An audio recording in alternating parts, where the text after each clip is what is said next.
Hello, hello, hello. It's author Tanisha R. Franklin. I am the author of the series God Changed My Story. This is day 16 of 31 days of living with kidney failure.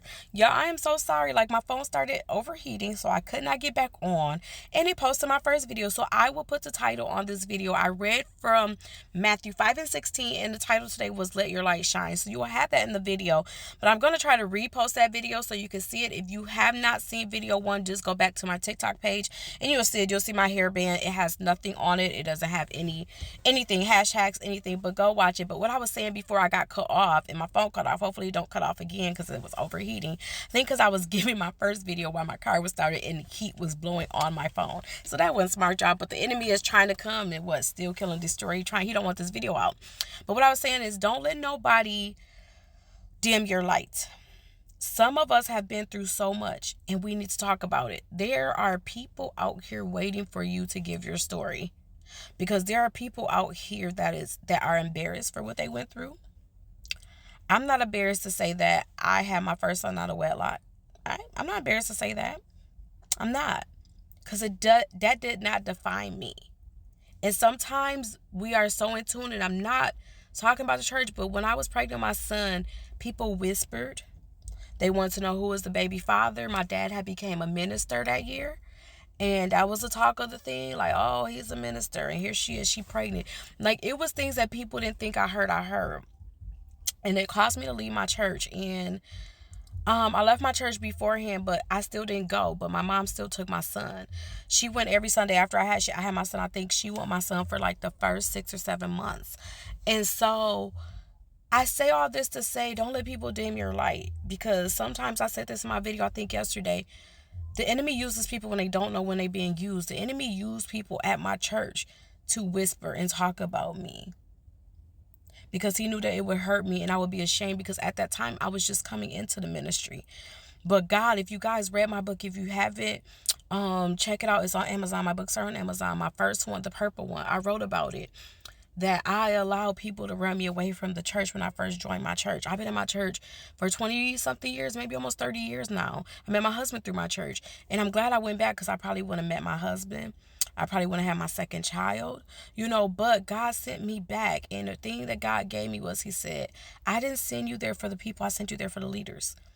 And when I got back there, he put me up under, I want to say my first lady, but our elect lady, Dean. He put me up under her, and I worked with her in the kitchen. I talked with her. She ministered to me. She really, really taught me about having a relationship with God. And it wasn't about the religion, because I was so in tune of the religion, because I was letting people make me feel if I didn't go to church, it was something wrong with it.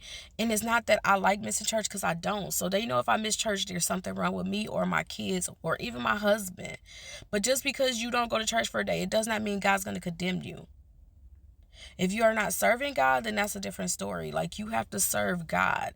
And I would tell people when I begin to go to church, I need to go to church. I said, no, you have to have a relationship with God, because God is going to get you through whatever you're going through. And that's what I'm saying. Don't dim your light, because your story is so powerful. I almost did my light because people said I was mean, and I wasn't mean. I was just bold. I was bold in a way where I was taught to be bold like that. And I was bold because of the things that happened to me. You read my first book, you'll see I was molested as a child.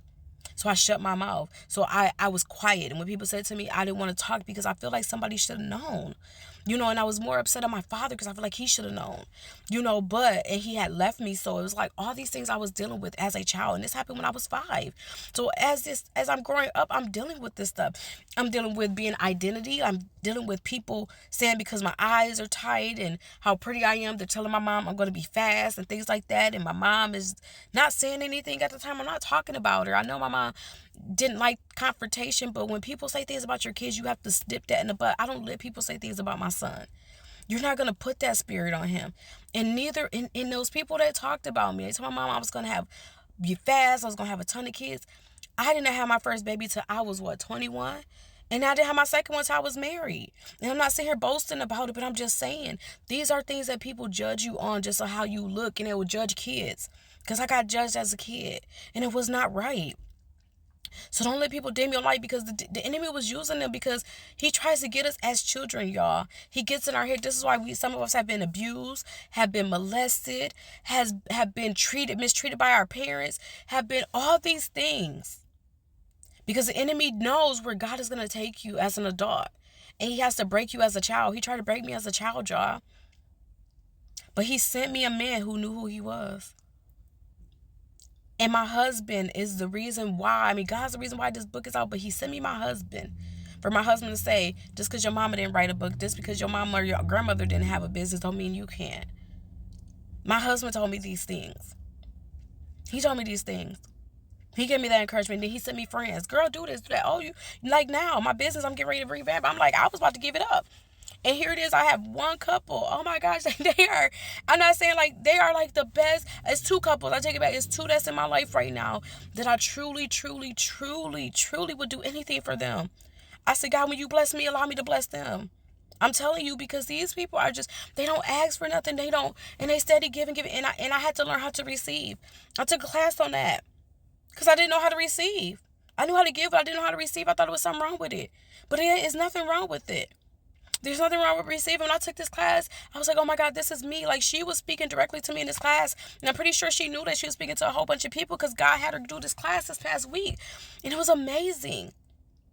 But I say all this to say, don't dim your light. I don't care where you come from. I don't care if you were an alcoholic. I don't care if you were strung out on drugs. I don't care if you slept around. I don't care what it is that you did. That does not define you.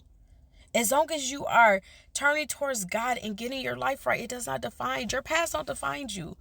And I don't know, God just had me say this because some of y'all are letting your past define you and you won't step out and do the things that God has in store in you. We all have a gift. Some of y'all can do hair. Some of y'all can do makeup. Some of y'all can do what I'm doing, the body products. Some of y'all can do anything, clothing lines. It's so many people out here that got lines. Oh my gosh, I went to a fashion show this weekend from one of the couples I'm telling y'all about. Don't dim your light on today or this week. Start right now and start writing down the plan. Get a journal, write down a plan. Look, y'all, I got all my stuff down. I'm writing, y'all. Write it down. And ask God to help you execute it. He probably just waiting on you. As soon as you write it down and you go to him, he just gonna start sending stuff. I hear God say I'm gonna open doors as soon as you write that plan down and come to me about it. So I don't want to be on here long because I got my other video and I'm going to post this one later. But I just want to get on here and give this video and I'm going to jump in this gym. I did not plan to do a part 2, but God said do a part 2 because some of y'all dimming y'all lights. Don't dim your light. Remember, Matthew 5:16, read it. And ask God, where does this apply to me? What am I holding back with my light? Because I won't dim my light. Even when my friend said, you want to quit your job? If you want to quit your job, quit your job. Quit your job. But don't project that on me because you feel that you're too scared to do it. Was I scared? Yeah, I was scared. We had just bought a house. We had 2 kids, a kid that was in high school and a little kid that's getting ready to start school. But I began to block people out and listen to God. And I'm not saying it ain't been hard, but this year, by the end of the year, so many things that God has been telling me to do is finna go. I don't care how it goes. It might not look right to anybody, but as long as it look right to God, because I know where he going to take me with it. People could talk about me. They could say that, oh, this is half done, that's half done. I don't care. Nobody will ever dim my light. And if you're a friend and you got a negative comment, like I said, I'm not afraid to cut people out. Not in a mean way. Not in a mean way. Let me smile because I don't want them to cut my video off. But sometimes some of you, too, got to cut some people out your life so that your light won't be dimmed. Or maybe not talk to them as much. But on today, I pray that this video helps somebody. Let me get into this gym. It's after 8:30, y'all. I normally try to be in by 8:30. But I just pray that this helps somebody. And that y'all have a blessed day. And I will talk to y'all tomorrow. Bye.